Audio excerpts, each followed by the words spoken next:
Hello students, welcome to the channel. तो सबसे पहले तो मैं आप लोगों को कॉन्ग्रेचुलेट करता हूं कि आप लोगों ने 11th क्लास में जो सब्जेक्ट चूज़ किया है वो कॉमर्स है। तो आप लोगों ने कॉमर्स तो चूज़ कर लिया है। अब मसला यहाँ पर सबसे बड़ा ये आ रहा है कि क्लासेज अभी आपकी स्टार्ट हुई नहीं है, तो पढ़ाई किस तरह की जाए। तो ये स्पेशल वीडियो उन्हीं लोगों के लिए है जिन्होंने ये बिल्कुल 100% कन्फर्म कर लिया है कि हमें 11th में कॉमर्स ही पढ़नी है। और जब आपको कॉमर्स पढ़नी है तो कॉमर्स पढ़ाने वाला भी कोई होना चाहिए। और जो माहौल इस टाइम चल रहा है, तो काफ़ी स्टूडेंट्स का मेरे पास ये मैसेज आया, ये कमेंट आए, रिक्वेस्ट आई कि सर हमें कोई अच्छी कोचिंग नहीं मिल पा रही है अलीगढ़ में और हम आपके पास आना चाहते हैं पढ़ने के लिए, लेकिन कोचिंग हम आ नहीं सकते क्वारंटीन की वजह से, लॉकडाउन की वजह से। तो हम किस तरह पढ़ाई करें। तो क्योंकि आप लोगों को पता है कि आपकी दुआओं से हमारा चैनल जो है अलीगढ़ का नंबर 1 चैनल है, तो हमने सोचा कि भाई आप लोगों के लिए इस चैनल के थ्रू हम ये एजुकेशन प्रोवाइड करवाएं और आपको हम पढ़ाएं कि भाई क्लास 11th में जो आपके सब्जेक्ट्स हैं अकाउंट्स, इकोनॉमिक्स और बिजनेस, उनमें क्या क्या चीज़ें हैं और उनको अच्छी से अच्छी तरह आप किस तरह पढ़ सकते हैं और समझ सकते हैं। अगर आपके पास बुक नहीं है तो बिल्कुल परेशान होने वाली कोई बात नहीं है, हम यहाँ पर हैं, अच्छी से अच्छी तरह आपको समझाने की कोशिश करेंगे। बाकी फिर भी अगर कोई परेशानी हो आपको और अगर कुछ समझ में ना आए तो ये नंबर मेरा यहाँ पर आप लोगों के पास है, आप कभी भी मुझे कॉल कर सकते हैं। व्हाट्सएप नंबर भी यहाँ पर आपको प्रोवाइड किया जा रहा है 9045453133। इस पर आप कभी भी मुझे व्हाट्सएप कर सकते हैं। अच्छा देखिए, लर्निंग का जो प्रोसेस है वो 2 वे होना चाहिए।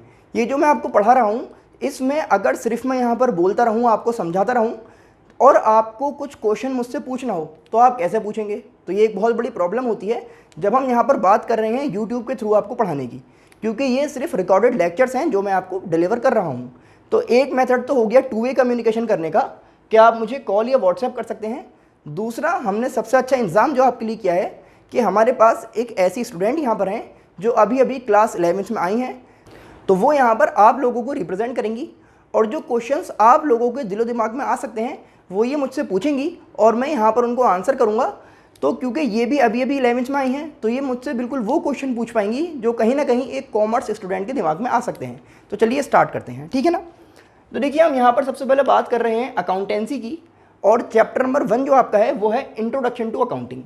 तो इसमें देखिए एक तरीका तो ये है कि भाई मैंने जो है सारे डेफिनेशंस लिखी, पॉइंट्स लिखे और आपको समझाना शुरू कर दिया। उससे कोई फ़ायदा है नहीं, क्योंकि ऐसे समझ में नहीं आता। ये जो सब्जेक्ट आपने चूज़ किया है कॉमर्स, ये जो है बिल्कुल रियल लाइफ से रिलेटेड है और ये आपकी बिल्कुल एक तरह की सोशल साइंस है। तो भाई कॉमर्स जब आपको समझनी है तो उसको जब मैं रियल लाइफ से रिलेट करवा के पढ़ाऊँगा तो ज़्यादा मज़ा आएगा आपको समझने में और इंटरेस्ट भी आएगा। तो अब आप लोग मुझे बताएं कि भाई जब आप बिज़नेस करते हैं तो बिज़नेस करने में आप दिन भर में कई ट्रांजैक्शंस करते हैं। ट्रांजैक्शन क्या होता है? लेन देन जो आप करते हैं, ठीक है ना। भाई आपने कुछ बेचा, कुछ खरीदा, तो इसको हम ट्रांजैक्शन कहेंगे। तो जब आप ट्रांजैक्शन कर रहे हैं तो एक दिन में आपने जितने भी ट्रांजैक्शन किए उनको आप कहीं ना कहीं रिकॉर्ड करना चाहते हैं, ताकि आपको ये पता लगे कि भाई मैंने कितना प्रॉफिट अर्न किया या कितना मुझे लॉस हुआ। लॉस की तो खैर बात कोई करता ही नहीं है, मेन बात क्या है कि प्रॉफिट होना चाहिए। तो आप क्या करेंगे भाई, कहीं डायरी में या किसी एक नोटबुक में उस चीज़ को रिकॉर्ड करते हैं कि भाई मैंने पूरे एक दिन में, एक हफ्ते में, एक साल में कितना बेचा या कितना ख़रीदा। तो ये काम जो है आप किसी एक बुक में कर सकते हैं, ठीक है ना। आपने एक नोटबुक ली और उसमें आपने लिखना शुरू किया डे वाइज कि भाई डे 1 मैंने बिज़नेस स्टार्ट किया और इतना बेचा। फिर ऐसे डे 2 आया, आपने उसमें लिखा, डे 3 आया एंड सो ऑन। तो आप जो है रोज़ ये रिकॉर्ड करना चाह रहे हैं कि मैंने कितना कितना बेचा और ख़रीदा, ताकि आप प्रॉफिट या लॉस जनरेट जितना हुआ वो देख पाएँ।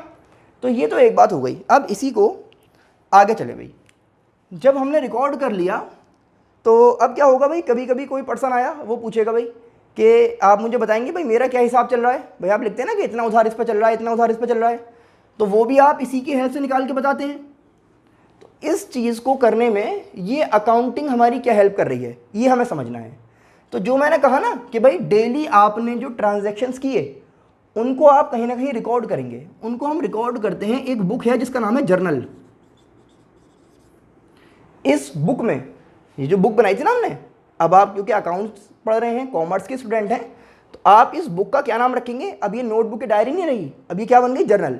तो जर्नल में आप जो डेली नेचर के ट्रांजैक्शंस हैं, रेगुलर ट्रांजैक्शंस हैं, उनको रिकॉर्ड करते हैं, ठीक है ना। तो ये आपने रिकॉर्ड कर लिया। अच्छा, जर्नल को रिकॉर्ड कहाँ से करते हैं।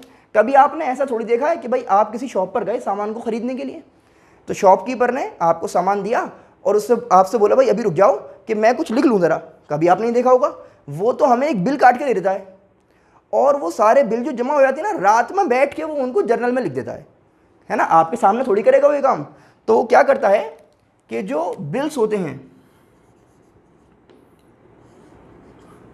उन बिल की हेल्प से वो रात में बैठ के क्या बनाता है, जर्नल। आज का पूरा हिसाब एक जगह हो गया। अब आप ये सोचिए कि भाई एक शॉप पर एक दिन में 10, 12, 15, 20 ट्रांजैक्शन तो हो जाते होंगे, एक हफ्ते में कितने सारे हो जाएंगे और एक साल में कितने सारे हो जाएंगे।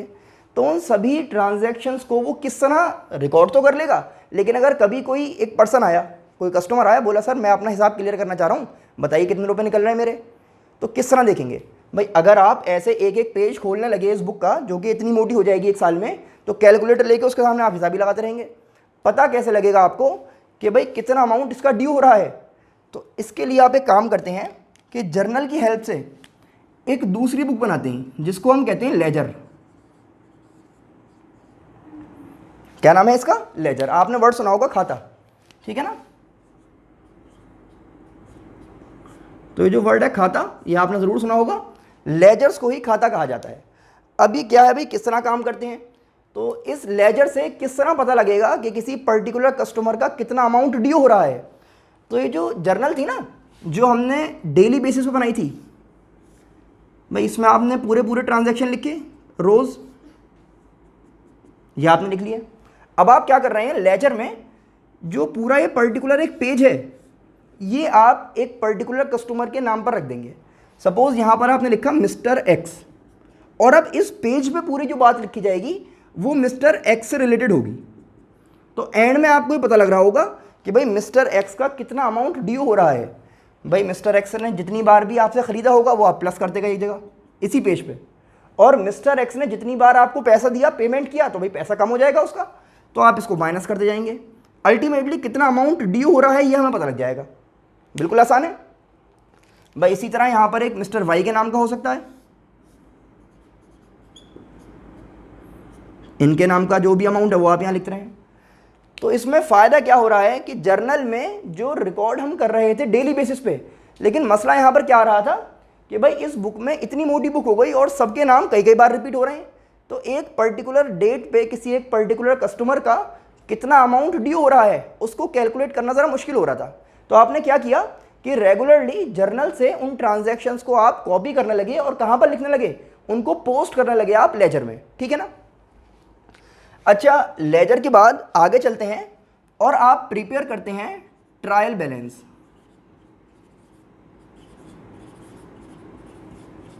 ट्रायल बैलेंस देखिए होता है यहाँ पर क्या है कि जो अकाउंटिंग हम लोग कर रहे हैं, तो हम लोग क्या है, ह्यूमन बींग्स, तो हमसे कहीं ना कहीं गलती हो सकती है। तो उस गलती का पता कैसे लगाएं भाई। आपने जर्नल बनाई, हो सकता है यहाँ पर कोई गलती हो गई हो, या ये भी हो सकता है कि जो हमारी जर्नल है वो तो बिल्कुल ठीक बनी है, लेकिन जब हमने यहाँ से वो चीज़ें लेजर में पोस्ट की तो कुछ गलती हो गई हो। भाई बिल्कुल पॉसिबल है कि कोई अमाउंट मिस्टर वाई के नाम का था, गलती से मिस्टर एक्स में डाल दिया, या 5,000 था, आपने गलती से 1 0 कम लगा दिया, तो वो गलती कैसे पकड़ में आए, है ना। तो ट्रायल बैलेंस एक चीज़ बनाई जाती है, उससे हम पता करते हैं कि भाई हमने अब तक जो स्टेप्स किए हैं, यानी कि जो जर्नल बनाई है और जो लेजर बनाई है, वो ठीक है या नहीं, है ना। तो ये एक ऐसा डिवाइस है जिससे हम अपने अकाउंट्स की एक्यूरेसी को चेक करते हैं, है ना।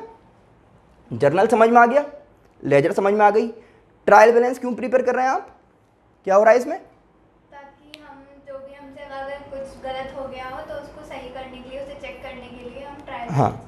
तो इसमें हमें अब देखो इसको बनाते किस तरह है भाई। एक पेज पे इसी तरह आप जो है ट्रायल बैलेंस यहाँ पर लिखते हैं। इसमें 2 साइड होती हैं, एक होती है डेबिट, एक होती है क्रेडिट। ये वर्ड आपने ज़रूर सुने होंगे, आप कॉमर्स में अभी आए हैं, लेकिन बहुत से लोगों ने वर्ड ज़रूर सुने होंगे, डेबिट और क्रेडिट। फिर भी अगर नहीं सुने तो भाई पूरा अब आपको पढ़ना ही, आप सुन लेंगे। तो बहरहाल इसमें 2 साइड होती हैं, और फाइनली जब पूरा यहाँ पर हम कुछ लिखते हैं और उसके बाद लास्ट में इसका टोटल करके देखते हैं, दोनों साइड का टोटल मैच हो जाएगा, यानी कि हमने सब कुछ ठीक किया है। लेकिन अगर टोटल मैच नहीं हो रहा, अब आपको चेक करना पड़ेगा कि भाई ये गलती है या यहाँ पर गलती है। तो जो भी मिस्टेक है या एरर है वो आप सही कर सकते हैं 3rd स्टेज पे जाकर चेक करने के बाद। लेकिन अभी अकाउंटिंग ख़त्म नहीं हुई, अभी और चलेगी। अच्छा ये बताइए आप मुझे सोच के, यार क्यों बिज़नेस करता है आदमी, प्रॉफिट कमाने के लिए। अब आपने ये बना लिया, ये बना लिया, ये बना लिया, कहीं प्रॉफिट पता लग रहा है, प्रॉफिट तो मिले नहीं अभी, तो फ़ायदा क्या हुआ तो आगे चलेंगे, अभी प्रॉफिट निकालना है। तो ट्रायल बैलेंस में जो भी फिगर्स हमारे पास होती हैं उनको हम आगे लेकर जाते हैं और फिर हम इसके बाद प्रिपेयर करते हैं trading account and profit and loss account. Trial, अब देखो नाम से समझ में आ रहा है कि प्रॉफिट एंड लॉस, तो ट्रायल बैलेंस के बाद क्या बना रहे हैं, trading account and profit and loss account. अब ट्रेडिंग अकाउंट में हमें एक प्रॉफिट मिलता है जिसका नाम है ग्रॉस प्रॉफिट, ग्रॉस प्रॉफिट। और प्रॉफिट एंड लॉस अकाउंट यहां से एक्चुअल जो प्रॉफिट है, नाम से समझ में आ रहा है कि यहां से हमें मिलेगा नेट प्रॉफिट और मेहनत वसूल हो जाएगी, क्योंकि भाई आदमी बिजनेस कर रहा है प्रॉफिट जनरेट करने के लिए, और इतनी मेहनत करने के बाद अब आपको जाकर फाइनली पता लगा कि आपका प्रॉफिट कितना है। और इसके बाद एक छोटा सा काम और बचा। छोटा सा काम क्या है कि इसके आगे आप प्रिपेयर करते हैं बैलेंस शीट।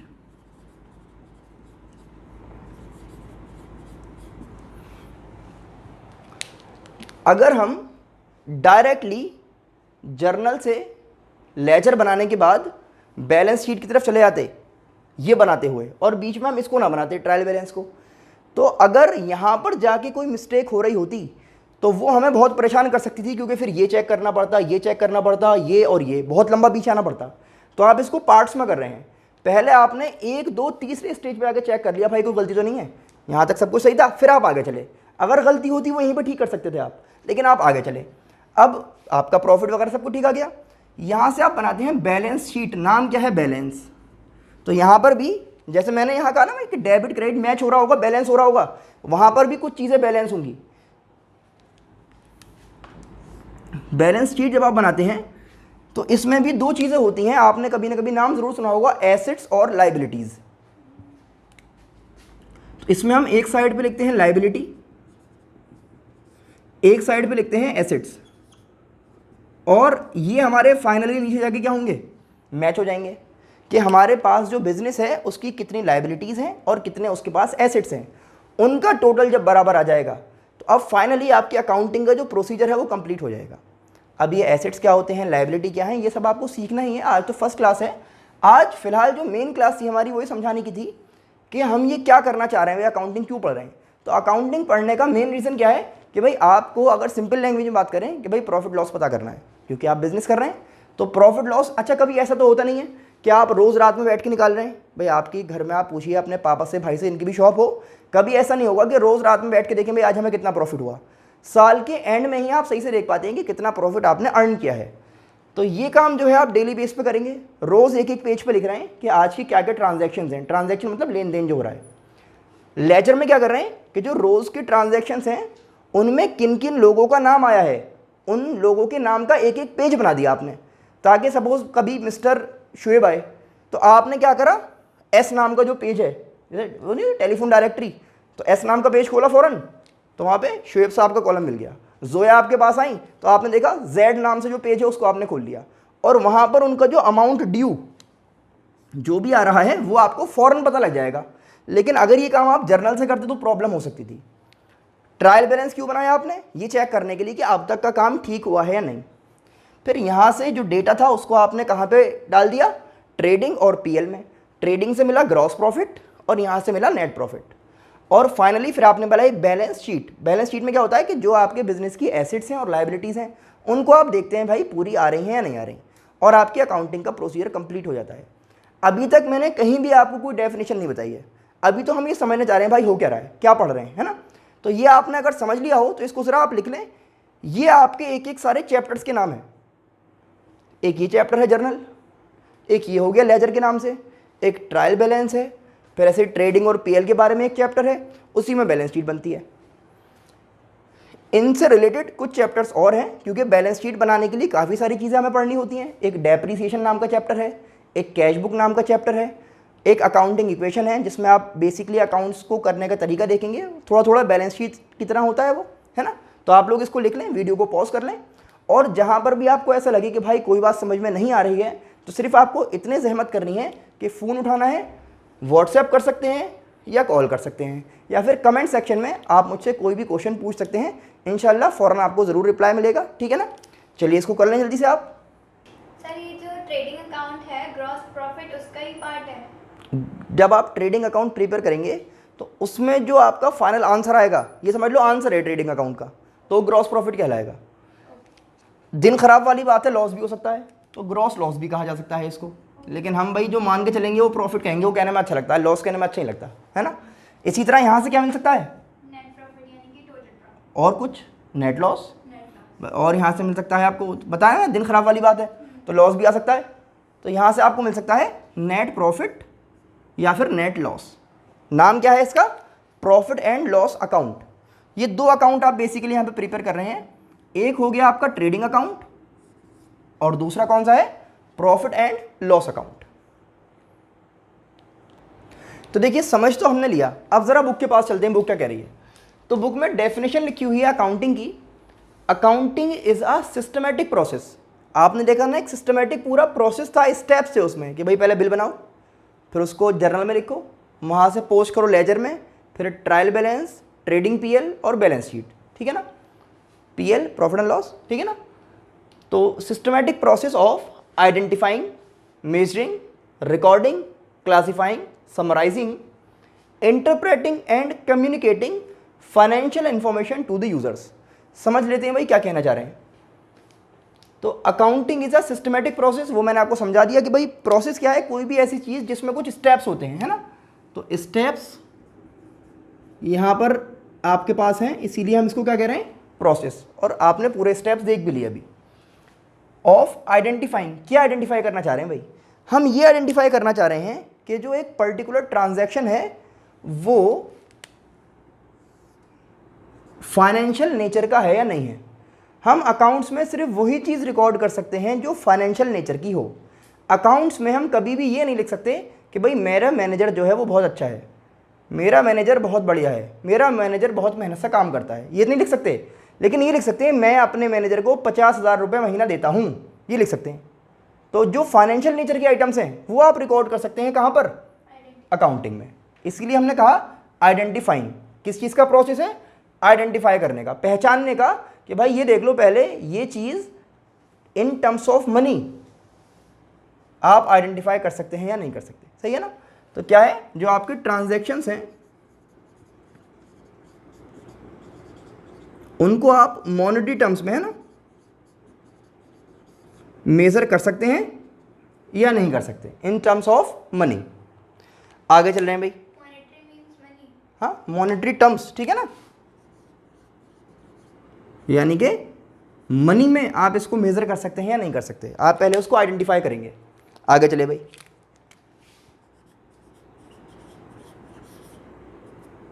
ठीक, आइडेंटिफाई कर लिया कि हाँ भाई ये चीज़ जो है मनी में आप देख सकते हैं। आगे चले भाई, लिखा हुआ है मेजरिंग। अब मनी में तो आप देख पा रहे हैं भाई फाइनेंशियल नेचर का ट्रांजैक्शन है ना।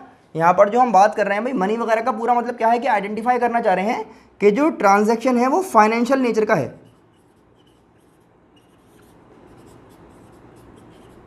ठीक है ना, क्वालिटेटिव नेचर का नहीं है, बल्कि उसमें क्वांटिटी है, वो भी किस टर्म में, फाइनेंशियल टर्म में, मनी की टर्म में, ठीक। अब जब आप मेज़र करने को आए तो मेज़र आपको करना है एक पर्टिकुलर यूनिट में। आप इंडिया में हैं तो यहाँ पर जो करेंसी आपकी चल रही है वो रुपी चल रही है, ठीक है ना। आप मेजरिंग की बात कर रहे हैं यहाँ पर, तो जब आप मेजरिंग करना चाह रहे हैं तो आप मेज़र करना चाहते हैं उस चीज़ को इन टर्म्स ऑफ मनी।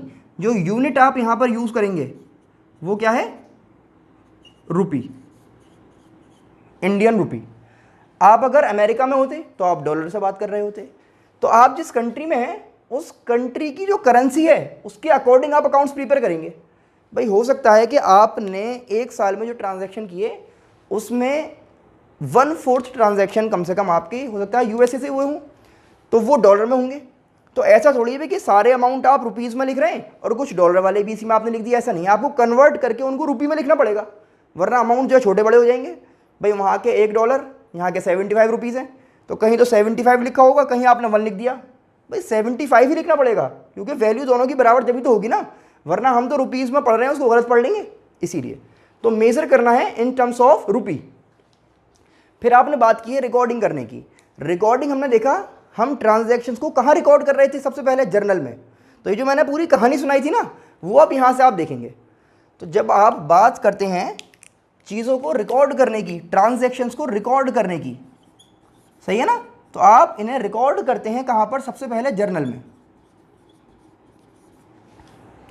और जर्नल में जो रिकॉर्ड हो रहा था वो डेली बेसिस पे कर रहे हैं आप, सारे ट्रांजैक्शन एक साथ रिकॉर्ड कर दिए। कहीं भी उसमें आपने क्लासिफिकेशन नहीं किया कि भाई ये मिस्टर एक्स के नाम के हैं, मिस्टर वाई के हैं, मिस्टर जेड के हैं, ऐसा कुछ नहीं है, सारे बैक टू बैक आप लिखते गए, सारे मिक्स भी हो गए उसमें आके। अब क्या परेशानी आई कि भाई अगर किसी पर्टिकुलर कस्टमर का अकाउंट निकालना है, कितना बैलेंस आ रहा है, तो कैसे निकालें। तो फिर हमने लेजर बनाई थी। तो जो क्लासीफाई करने का काम है, यानी कि छांट के अलग करना, भाई ग्रुपिंग करने को तो कहते हैं क्लासीफाई करना, ग्रुप बनाना, छांट के अलग करना। तो जर्नल में जो बहुत सारे एक साथ आ गए थे, अब उनमें से आप अलग अलग कर रहे हैं कि मिस्टर एक्स वाले एक पेज पे, मिस्टर वाई के, मिस्टर जेड के, सारे अलग अलग कर दिए। तो ये जो क्लासीफाई आप कर रहे हैं, तो क्लासीफाई जो यहाँ पर आप कर रहे हैं, इसका मतलब बस ये समझाना चाह रहा है कि भाई जब आपने जर्नल बनाई थी सारे एक साथ लिख दी थी, अब आप उसको ग्रुपिंग करके अलग निकाल रहे हैं, जो सारे एक से नाम किए सारे अलग निकाल दो। तो लेजर की बात चल रही है। रिकॉर्डिंग में किसकी बात है, स्पेशली जर्नल की। फिर किसकी बात आ गई, लेजर की। फिर बात कर रहा है समराइज करने की। समराइज करने का मतलब कि भाई आप समरी पढ़ते हैं, भाई एक स्टोरी है 5 पेज की, समरी आधे पेज में आ गई, तो उसको छोटा करके लिखना, यानी कि कंसोलिडेट करके मिला के एक जगह ले आना। तो ये जो आपकी जर्नल थी जो इतनी मोटी बन गई थी पूरे साल में, जो लेजर थी जो इतनी मोटी हो गई थी पूरे साल में, उसको आप जो है अब बिल्कुल फाइनल कंसोलिडेट करके एक पेज पे लेकर आ रहे हैं, ताकि कोई भी खाली एक पेज देखकर समझ जाए आपकी कंपनी की क्या पोजीशन चल रही है। वो आपकी पोजीशन जानने के लिए पूरी जर्नल नहीं पड़ेगा, लेजर नहीं पड़ेगा, उसे तो भाई आप छोटा करके दे दो इस जगह पे, है ना। तो एक जगह पर जब आप देंगे तो आप उसको समराइज फॉर्म में दे देंगे। तो जब आप उसकी समरी लिखेंगे, तो समरी किस तरह प्रिपेयर करेंगे आप,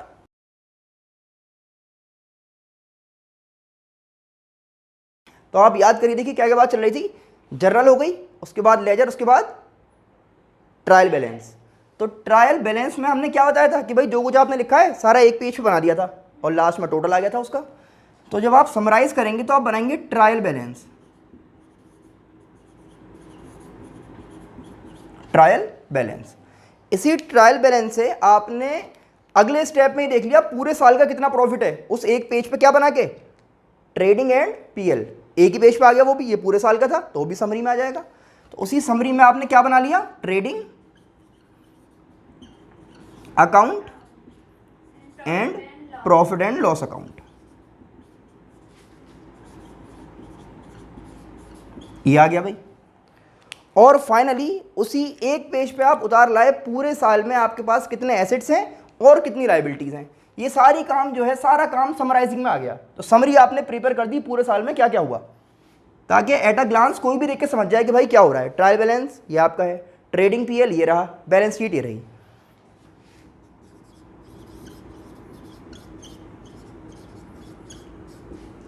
देखिए जो ओनर होता है ना बिजनेस का, कंपनी का, उसे जर्नल से और लेजर से कोई खास मतलब नहीं होता। वो तो ये देखना चाहता है भाई मुझे पूरे साल में कितना प्रॉफिट हुआ। तो जो अकाउंटेंट है, जो मैनेजर है, वो उनके सामने ये पेश कर देता है, डिश बनाई मेहनत करके पूरा, और डिश ये आ गई सामने ट्रेडिंग पीएल की फॉर्म में और बैलेंस शीट की फॉर्म पे, ठीक है ना। मेहनत सारी इसके पीछे की जो चल रहा है, बैक एंड पे काम वही है, जर्नल बनाई, लेजर बनाई, ये सारा कहानी चल रही है, ठीक है ना। आगे आप आए समराइजिंग के बाद इंटरप्रेटिंग एंड कम्युनिकेटिंग। इंटरप्रेट करने का क्या मतलब है, इंटरप्रेट करने का मतलब होता है समझना, आप इस चीज़ से क्या समझे।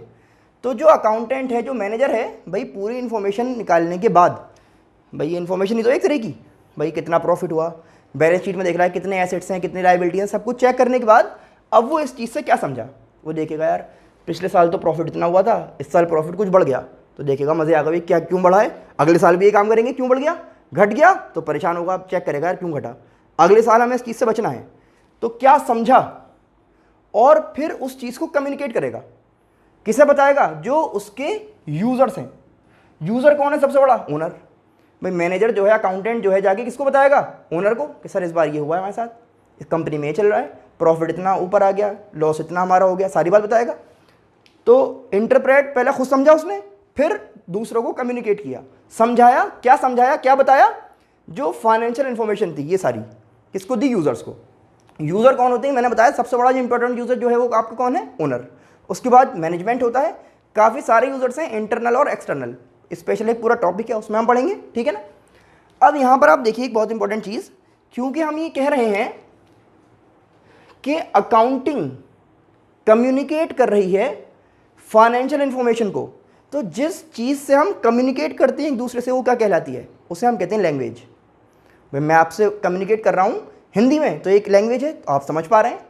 मैं आपसे अभी जो है इंग्लिश में बोलूँ आप समझ जाएंगे, वो एक लैंग्वेज है। चाइनीज़ में आपसे बोलूँगा, वो जिनको चाइनीज़ आती होगी वो समझ जाएंगे, क्योंकि वो है तो एक लैंग्वेज ना। तो इसी तरह अकाउंटिंग को वही समझ सकता है जिसको ये लैंग्वेज आ जाए। और अब आप कॉमर्स में आ गए तो आपको ये लैंग्वेज सीखनी है, ये कुछ अलग चीज़ नहीं है। ये समझ लो जैसे आपने भाई बचपन में हिंदी इंग्लिश उर्दू सीखी, ऐसी एक नई लैंग्वेज आपके सामने है जिसका क्या नाम है, अकाउंटिंग। देखिए मैं आपको बताऊं, जब आप लोग 10th में थे तो आपने क्या पढ़ा, कॉमर्स पहले कभी पढ़ी नहीं पढ़ी, आपने मैथ्स और साइंस पढ़ी। अगर आप साइंस लेते तो आपको कुछ नया मिलता, नहीं मिलता। भाई वही चीज़ रहती है आपके पास। भाई मैथ्स जो थी थोड़ी सी और बड़ी हो गया थी, ड्राउनी सी बन के, और साइंस का भी हाल है। लेकिन अब आपने जो है कॉमर्स ली है, अब आप बिल्कुल उस छोटे बच्चे की तरह हैं जो नर्सरी में है। जैसे छोटे बच्चे को हाथ पकड़वा के ABCD सिखाते हैं, अब आप बिल्कुल उसी स्टेज पे हैं। आपको कॉमर्स की ABCD सीखनी है, जो नई एक लैंग्वेज आप सीख रहे हैं जिसका नाम क्या है, अकाउंटिंग। और आपको वो लैंग्वेज वही सिखा सकता है जब कोई हाथ पकड़वा के आपको लिखवाने वाला मिल जाए। तो मैं इंशाल्लाह कोशिश करूंगा कि जब तक भी आप लोग कोचिंग नहीं आ पा रहे हैं और घर से अपना पढ़ना चाहते हैं, जब तक आपके स्कूल नहीं खुले हैं, तो मैं आपको हाथ पकड़वा के इतना लिखवाना सिखा दूं कि आपको समझ में आ जाए लैंग्वेज जिसका क्या नाम है, अकाउंटिंग। तो यहाँ से हमें बहुत इंपॉर्टेंट एक बात पता लगी कि क्योंकि अकाउंटिंग जो है हेल्प करती है कम्युनिकेट करने में, तो it is called language of business, language of. लेकिन हर किसी के सामने यूज मत करने लगना, क्योंकि चाइनीज अगर बोलूंगा समझ जाओगे, नहीं समझोगे। कौन समझ सकता है, जिसको आती होगी। तो ये लैंग्वेज वही समझ सकता है जिसने कॉमर्स पढ़ी है और अकाउंटिंग पढ़ी है। तो accounting is called language of business. बात समझ में आ रही है, चलो बहुत शानदार। तो हमने पूरा कवर कर लिया भाई, फाइनेंशियल इन्फॉर्मेशन की बात समझ में आ गई, हमने देख लिया सबसे पहले वाले पॉइंट में। भाई आप वही चीज़ तो रिकॉर्ड कर रहे हैं जिसको फाइनेंशियल टर्म्स में रिकॉर्ड कर पाए हैं, मनी के टर्म्स में, ठीक है ना। अच्छा यहाँ जाइए ज़रा, एक बहुत इंपॉर्टेंट बात कि ये जो आप पढ़ रहे हैं ना अकाउंटिंग, कोई तो होगा इसने बनाई होगी, किसी के दिमाग में कीड़ा आया होगा बच्चों को पढ़ाने के लिए, आ रही है अकाउंटिंग दे दूँ। तो इन्होंने बड़ा अच्छा काम करा, क्या नाम है इनका, ल्यूका पैचोली, इन 1494। और ये जो है इटालियन थे, नाम सुन के समझ में आ भी गया होगा, इंडिया वाले का नहीं है भाई साहब, अलग से ही नाम लग रहा है कुछ, ठीक है ना। तो ल्यूका पैचोली इनका नाम है। 1494 में इन्होंने एक टर्म हमें दिया है जिसका नाम है डबल एंट्री बुक कीपिंग, उसी को आप पढ़ रहे हैं। यहाँ तक कि जो आपकी बुक है उसका नाम आज भी ये लिखा हुआ है डबल एंट्री बुक कीपिंग। तो ये डबल एंट्री इन्होंने ही दी है हमें, इसीलिए हम इनको क्या कह रहे हैं, फादर ऑफ अकाउंटिंग, ठीक है ना। TS ग्रेवाल ये ऑथर हैं जिनकी बुक आप पढ़ रहे हैं। अलग अलग लोग हैं, कोई DK गोयल है, जैसे उसमें नहीं पढ़ते थे आप, मैथ्स की कौन सी बुक थी, RD शर्मा, तो थी तो मैथ भाई एक ऑथर ने लिखी है इसी तरह, ठीक है ना। तो क्या नाम है, डबल एंट्री बुक कीपिंग।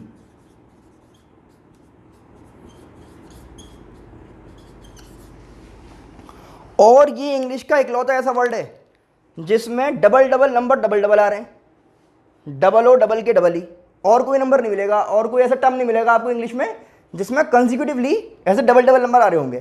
तो कॉमर्स वालों के पास खास नंबर है, ये खास नाम है, ठीक है ना। क्या है, डबल एंट्री बुक कीपिंग। किसने दी है, ल्यूका पैचोली ने, इन 1494। इटालियन थे ये, और इनको हम क्या कहते हैं, फादर ऑफ अकाउंटिंग। तो ये हमारा आज का लेक्चर हो गया, आई होप आपको समझ में आया होगा। फिलहाल हमने क्या समझा कि भाई अकाउंटिंग आप क्यों पढ़ रहे हैं, ठीक है ना, और इसकी डेफिनेशन आपने देखी है। नेक्स्ट लेक्चर में हम इंशाल्लाह लेकर आएंगे इसका जो आगे वाला पार्ट है, ऑब्जेक्टिव्स में हम देखेंगे, है ना, और हम देखेंगे कैरेक्टरिस्टिक्स ऑफ अकाउंटिंग। तो फिलहाल आपको आज का लेक्चर कैसा लगा हमें कमेंट सेक्शन में ज़रूर बताइएगा। और जैसा मैंने आपसे कहा कि नंबर मेरा आपके पास है, कभी भी आप लोग मुझे कॉल कर सकते हैं, फील फ्री टू कॉन्टैक्ट।